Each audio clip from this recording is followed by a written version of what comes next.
Edification Sikar में आपका स्वागत है। क्या आपने कभी सोचा है कि राष्ट्रवाद का आदर्श, जो कभी एकता और स्वतंत्रता के लिए एक ताकत था, कैसे एक शक्तिशाली हथियार में बदल गया जिसने साम्राज्यवादी महत्वाकांक्षा और वैश्विक संघर्ष को बढ़ावा दिया? आज के वीडियो में हम 19वीं शताब्दी के दौरान राष्ट्रवाद के नाटकीय विकास का पता लगाते हैं, इस पर ध्यान केंद्रित करते हुए कि इसने यूरोप को कैसे नया रूप दिया और तनाव को कैसे भड़काया जिससे प्रथम विश्व युद्ध छिड़ गया। उग्र रूप से लड़े गए बाल्कन से लेकर स्वतंत्रता के लिए दुनिया भर के संघर्ष तक, यह कहानी है कि कैसे राष्ट्रवाद मुक्ति का साधन और आपदा का कारण बन गया। और यही हमारा आज का आखिरी टॉपिक है, राष्ट्रवाद और साम्राज्यवाद। राष्ट्रवाद और साम्राज्यवाद इस बात की विस्तृत जानकारी प्रदान करता है कि राष्ट्रवाद 19वीं सदी के पहले भाग में उदार और लोकतांत्रिक भावना से किस तरह विकसित होकर सदी के अंत तक अधिक संकीर्ण, आक्रामक और साम्राज्यवादी रूप में बदल गया। एक राष्ट्रवाद में बदलाव। 19वीं शताब्दी का प्रारंभिक राष्ट्रवाद। प्रारंभ में राष्ट्रवाद उदार लोकतांत्रिक आदर्शों से जुड़ा था, जो स्वतंत्रता, समानता और लोकतांत्रिक सिद्धांतों के आधार पर राष्ट्र राज्यों के गठन को बढ़ावा देता था। 19वीं सदी के उत्तरार्ध का राष्ट्रवाद। 1800 के दशक के अंत तक राष्ट्रवाद अधिक संकीर्ण और असहिष्णु हो गया, जिससे अक्सर राष्ट्रों के बीच आक्रामक और सैन्यवादी संघर्ष होते थे। इस चरण में राष्ट्रवाद का इस्तेमाल लोकतांत्रिक या एकीकृत आदर्शों के बजाय साम्राज्यवादी और विस्तारवादी उद्देश्यों के लिए एक उपकरण के रूप में किया गया। 2. बाल्कन संघर्ष का स्रोत। 1871 के बाद बाल्कन यूरोप में राष्ट्रवादी तनाव का सबसे महत्वपूर्ण क्षेत्र बन गया। इस क्षेत्र में आधुनिक समय के देश जैसे Romania, Bulgaria, Albania, Greece, Macedonia, Croatia, Bosnia Herzegovina, Slovenia, Serbia और मोंटेनेग्रो शामिल थे, जिनमें ज्यादातर स्लाव लोग रहते थे। बाल्कन का एक बड़ा हिस्सा अभी भी ओटोमन साम्राज्य के नियंत्रण में था, लेकिन रोमांटिक राष्ट्रवाद के प्रसार और ओटोमन साम्राज्य के क्रमिक विघटन ने बाल्कन को अत्यधिक अस्थिर क्षेत्र बना दिया। 3. ओटोमन साम्राज्य का विघटन। 19वीं शताब्दी के दौरान ओटोमन साम्राज्य ने आधुनिकीकरण और आंतरिक सुधारों को लागू करने का प्रयास किया, लेकिन ये प्रयास काफी हद तक विफल रहे। इसके कई यूरोपीय अधीनस्थ राष्ट्रीयताएं राष्ट्रवादी भावनाओं से प्रेरित होकर अलग हो गईं और स्वतंत्रता की घोषणा कर दी, जो ओटोमन शासन से अपनी लंबे समय से खोई हुई स्वतंत्रता को पुनः प्राप्त करना चाहते थे।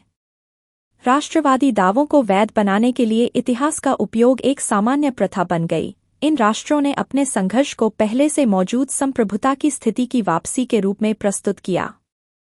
4. संघर्षशील स्लाव राष्ट्रीयताएं।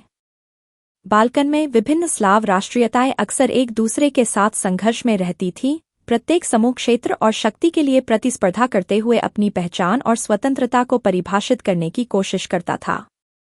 बाल्कन राज्यों के बीच तीव्र ईर्ष्या और प्रतिद्वंद्विता ने तनाव को बढ़ा दिया, क्योंकि प्रत्येक राज्य दूसरे की कीमत पर अपने क्षेत्र का विस्तार करना चाहता था।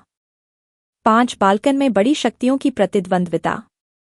बाल्कन महाशक्तियों के बीच प्रतिद्वंद्विता का केंद्रीय मंच बन गया, विशेष रूप से रूस, जर्मनी, इंग्लैंड और ऑस्ट्रो-हंगरी जैसी यूरोपीय शक्तियों के बीच।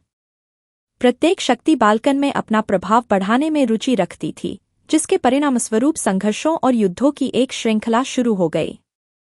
बाल्कन युद्ध और क्षेत्र में प्रभुत्व के लिए व्यापक संघर्ष अंततः 1914 में प्रथम विश्व युद्ध के छिड़ने के साथ समाप्त हुआ, जिससे बाल्कन व्यापक यूरोपीय और वैश्विक तनावों का केंद्र बन गया। 6. साम्राज्यवाद और प्रथम विश्व युद्ध। राष्ट्रवाद ने साम्राज्यवादी महत्वाकांक्षाओं के साथ मिलकर यूरोप को प्रथम विश्व युद्ध की आपदा की ओर ले जाने में महत्वपूर्ण भूमिका निभाई। साम्राज्यवादी लाभ के लिए राष्ट्रवादी भावनाओं का दुरुपयोग यूरोप और उसके बाहर तनाव बढ़ाने का एक प्रमुख कारक था। 7. वैश्विक साम्राज्यवाद विरोधी आंदोलन। इसी अवधि के दौरान दुनिया भर के कई राष्ट्र जो यूरोपीय शक्तियों द्वारा उपनिवेशित थे, साम्राज्यवादी प्रभुत्व का विरोध करने लगे। ये साम्राज्यवाद विरोधी आंदोलन राष्ट्रवादी आदर्शों से प्रेरित थे, हालांकि उन्होंने यूरोपीय मॉडलों से अलग राष्ट्रवाद के अपने विशिष्ट रूप विकसित किए।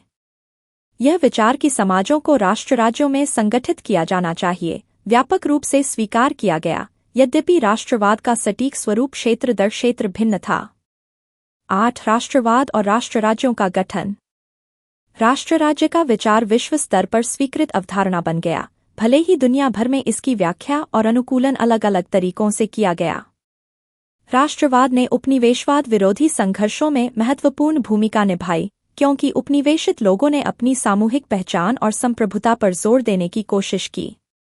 यह टॉपिक इस बात का अवलोकन प्रदान करता है कि कैसे राष्ट्रवाद, जो शुरू में उदार लोकतांत्रिक आदर्शों में निहित था, साम्राज्यवादी महत्वाकांक्षाओं के साथ एक आक्रामक शक्ति में बदल गया।